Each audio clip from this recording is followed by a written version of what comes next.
امریکہ ایران مذاکرات، پاکستان دنیا کو امن کا تحفہ دینے کو تیار۔ اسلام آباد میں تاریخی امن مذاکرات، امریکہ کے نائب صدر جے ڈی وینس امریکی وفد کی قیادت کریں گے۔ اسٹیو وٹکوف اور جیریڈ کشنر بھی وفد میں شامل ہوں گے۔ ایرانی اسپیکر باقر قالیباف اور وزیر خارجہ عباس عراقچی ایرانی وفد میں شامل ہوں گے۔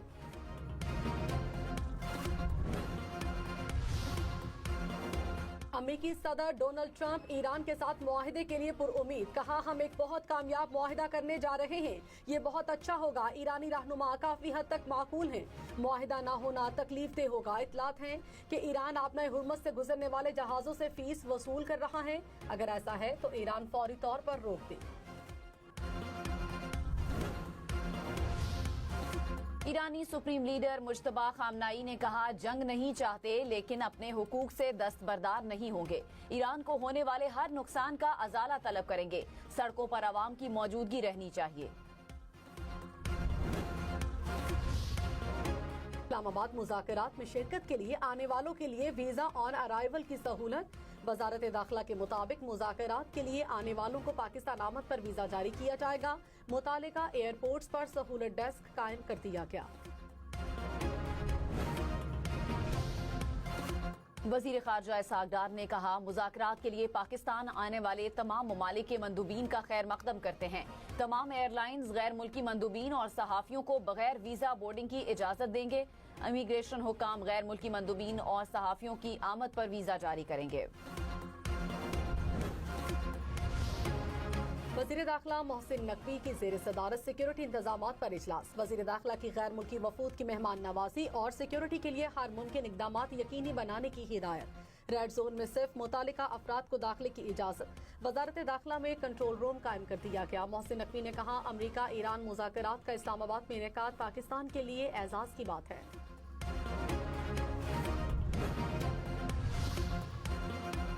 وزیر اعظم شہباز شریف اور فیلڈ مارشل سید عاصم منیر کی ملاقات۔ خطے میں پائیدار امن کے لیے ثالثی کی کوششوں کی پیش رفت کا جائزہ لیا۔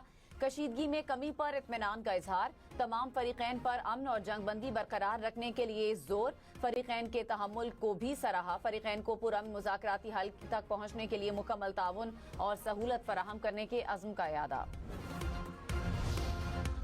امن کے لیے پاکستان پوری دنیا کی توجہ کا مرکز۔ وزیر اعظم شہباز شریف سے عالمی رہنماؤں کے رابطے۔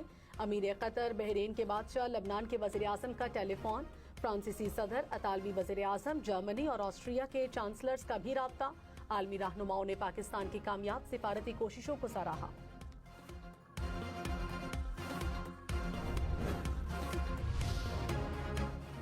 اسرائیل کے لبنان پر مزید حملے۔ عرب میڈیا کے مطابق جنوبی لبنان میں فضائی حملے کیے گئے۔ حملوں میں شہداء کی تعداد 300 افراد زخمی۔ شہریوں کی شہادت پر لبنان میں یوم سوگ منایا گیا۔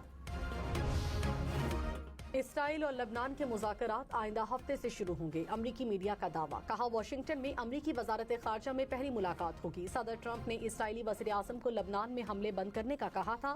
نتن یاہو نے کہا حزب اللہ کو غیر مسلح کرنے پر بات چیت ہوگی۔ اسرائیل اور لبنان میں امن کے قیام پر بھی گفتگو ہوگی۔ لبنانی عہدیدار کے مطابق مذاکرات کا ماڈل وہی ہوگا جو ایران امریکہ جنگ بندی معاہدے کا ہے۔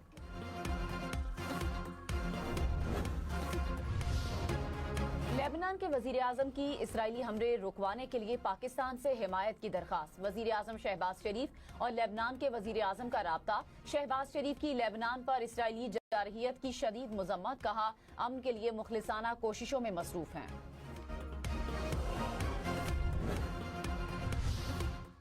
برطانوی وزیر اعظم کی لبنان میں حملے کرنا اسرائیل کی غلطی ہے۔ یہ طے کرنا مشکل ہے کہ لبنان میں حملے جنگ بندی کی خلاف ورزی ہیں یا نہیں۔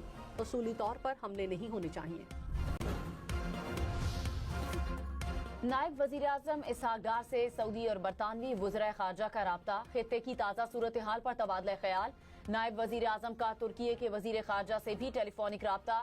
ترک وزیر خارجہ کا حالیہ جنگ بندی کے حصول میں پاکستان کے کردار کی مکمل حمایت کا اظہار۔ نائب وزیر اعظم سے یورپی یونین کی نائب صدر کا بھی رابطہ۔ جنگ بندی معاہدے پر عمل درآمد پر زور۔ اسحاق ڈار سے ازبکستان، آذربائیجان اور جنوبی افریقہ کے وزرائے خارجہ کا بھی رابطہ۔